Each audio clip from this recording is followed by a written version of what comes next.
program is really about you. This is your program. After this 2 weeks together, you are a community which will function together and will work together, and you'll create new projects together. The program involving the social entrepreneurs started around 2.5 years ago.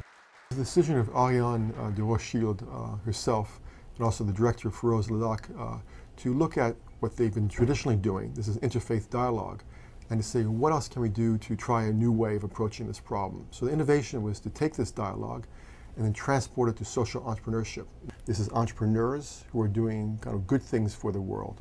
When they finally came back to me and to Columbia, we're now talking about 1.5 years ago, they wanted us to be the party which delivered the actual business content, the social entrepreneurship content. But they also wanted Cambridge to come in and provide content involving issues of Islamic history or Jewish history. And we got great people into the room because there was an amazing selection process behind this. You know, there were hundreds of inquiries. The actual number of applications was over 180, and only 28, 29 people were chosen to come. The Rothschild Fellowship has been an amazing experience in terms of bringing together a whole range of different people. We have people from France, from England and from America. We have Jews and Muslims and people from other cultural backgrounds. We have social entrepreneurs, people who are coming at it who work in charities and are trying to increase the enterprising element of those charities. We have people coming at it from a business angle who are trying to increase the social impact and the charitable work of their businesses. And in amongst all this mix, there's been incredible creativity and incredibly positive vision of the way things can be different in the future. Columbia University is a good location to host a program like this one. I mean, here we are, a group of 30 individuals roughly from Paris, from the UK, and from the United States, and we're exchanging lots of different ideas. But that's theory, that's theoretical. I think that the complementary component that the location at Columbia helped to provide the program was that we were able to do field trips.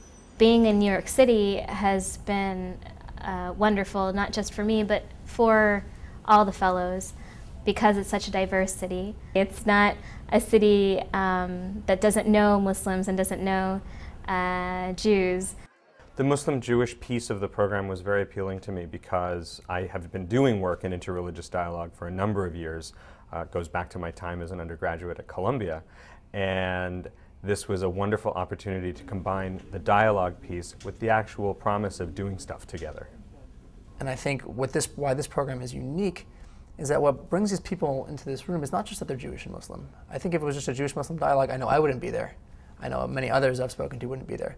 But the social entrepreneurship aspect, what it does is it provides a platform for all of us to be in the same room to unite on that, right? Not on that we all believe we want to hold hands and sing Kumbaya.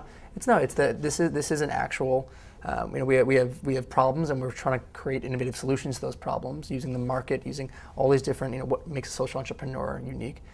And in that sense, I think we have an interesting platform to really come together and talk about those issues. Because a lot of times when you work on these issues, on social problems, addiction, homelessness, or sometimes you feel very alone because they're not really, frankly, very sexy issues to work on, and they're very hard topics. Not everybody feels alone, but it's good for them. It's good for people from different communities to see, how many people are working on similar issues. And this is what we're looking for, where there's a community of folks who are just going to call back upon us, hopefully, because the faculty had so much fun coming to know them, but also will call each other and work upon common projects. And the hope is, not only will that improve their organizations, but will bring Jews and Muslims closer to and create bonds which perhaps are harder to forge just in the context of dialogue alone. There's much more we have in common. We are transnational communities. We are minority communities. We are communities that share an emphasis on lived religion as much as faith-based religion. And so when we develop our enterprises, it's inspiring to see how we bring people together and we mobilize them to make real change in the world. Not just to change what people think, but to change what they do. We all share something in common. We've got a vision, a different vision, and we want to work for that. So this is something very important in this program. No matter the country we come from or the religion we have, we share this real volunteer to change something at our level.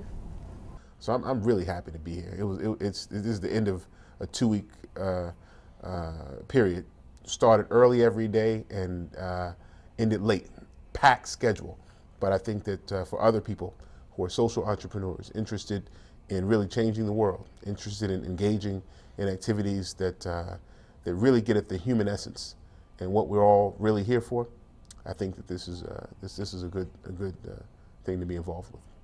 So at the end, we all walked away more knowledgeable, if you wish, in terms of life experiences. And if you notice, I put myself in this experience as well because it was so. I think that was the the general experience for faculty and for the students as well.